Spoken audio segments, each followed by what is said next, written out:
Don't forget, you can reach the latest episode of Potomac Watch anytime. Just ask your smart speaker, play the Opinion Potomac Watch podcast. From the opinion pages of the Wall Street Journal, this is Potomac Watch. Welcome back. What is happening on Columbia's campus is not staying on Columbia's campus. It is also becoming a political story. So let's listen to responses from a couple of actors in the political arena. First, here is President Joe Biden. I condemn the anti-Semitic protests. That's why I've set up a program to deal with that. I also condemn those who don't understand what's going on with the Palestinians. And here is New York Governor Kathy Hochul. Right now, there are many students not feeling safe on campus. So we talked about the strategies, how the state can be supportive, but to make sure we do two things: protect public safety and security, enforce state human rights laws, but also protect people's right to peacefully assemble and to have freedom of speech. So that is what we're trying to do here today, is have those conversations. I also met with a group of students. Students are scared. They're afraid to walk on campus. They don't deserve that. They deserve to be in an environment that is free from discrimination as required by state human rights laws. Kim, what do you make of those responses? It does raise the question, what are the politicians going to do about it? The education department certainly has Columbia University's ear, and Kathy Hochul is someone who's responsible for enforcing those laws that she cited, human rights laws and so forth, in the state of New York. I mean, listen to both of those statements. It's very, very telling. Yes, both of those politicians, and I would note Democratic politicians, began by condemning any anti-Semitism. But in Joe Biden's case, he felt the need to say, I also condemn those who don't understand what's going on with the Palestinians. And Kathy Hochul said, we also want to defend the rights of free speech.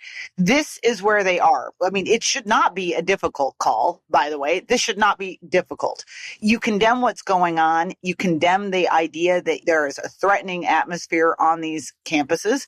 You condemn that kids are not able to get to their class. You condemn the problem with law and order. That should be enough for the situation that exists at the moment.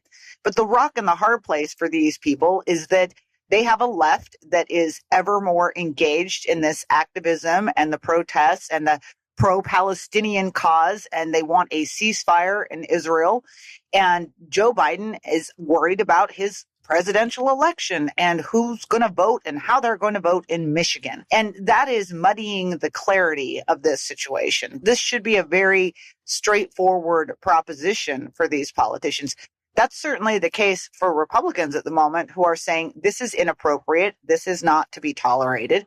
But you have Democrats that keep trying to slither through the middle here and not upset those who are engaged in this kind of behavior, because they're worried about their left and elections. But it seems to me that the more they try to get out of answering these questions or try to take both sides, the more that it repels some of these voters in the middle who they also need. I mean, think about Joe Biden. He's trying to satisfy pro-Palestine constituencies in Michigan, and he's at the same time alienating other constituencies in Michigan and many other states.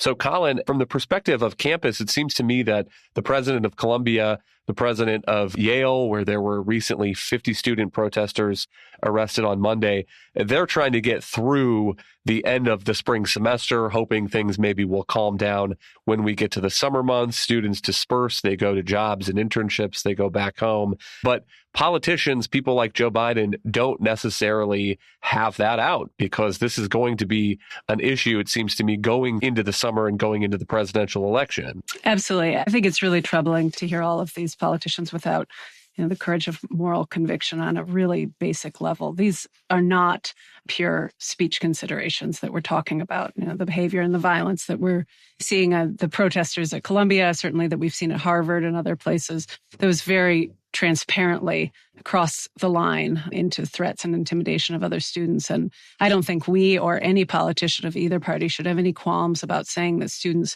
who are harassing and intimidating their classmates or encouraging anti-Semitic behavior or creating an environment that hovers around the possibility of violence have crossed that line. I think we have to keep emphasizing that in this discussion about free speech, that the environment of an imminent threat is not at all what free speech on campus is supposed to be. It's supposed to be to have civil discussions, to explore ideas and argue, and maybe even argue with people over the strength of their reasoning. But where we are now is nowhere near that. Kim, we'll give you the last word, but what would be your advice to someone sitting in the president's office at one of these Ivy League institutions if they're facing a protest like this? Take a firm stand, because here's the thing. If you step back and you look at this more broadly, you have faculty pressing these administrators. You have the demonstrators pressing these presidents and administrators. But you've got trustees, in some cases, have had their back when they have stood up. That's been the case so far, at least at Columbia.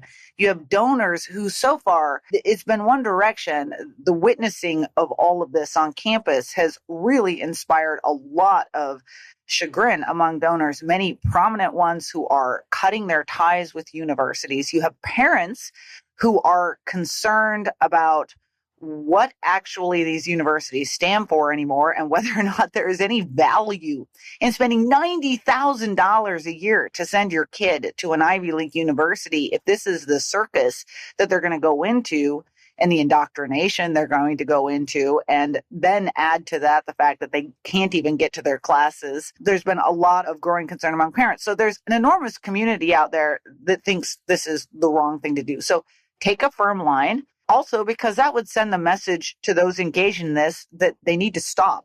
Right now, this wandering down the middle and trying to please both sides and being a little mealy-mouthed on this is only encouraging this to grow. I mean, when I watched this begin early last week, the first thing that I thought is, oh my gosh, this is going to become a thing. It felt very much like the BLM protests from 2020, which only grew and spread in part because there were too few city administrators who were willing to deal with those situations at the time. And we know where that left the summer of love in Seattle and a lot of problems for a lot of cities. Universities are facing the same situation if they don't try to take a harder line right now and shut this down. Thank you, Kim and Colin. Thank you all for listening. You can email us at pwpodcast@wsj.com.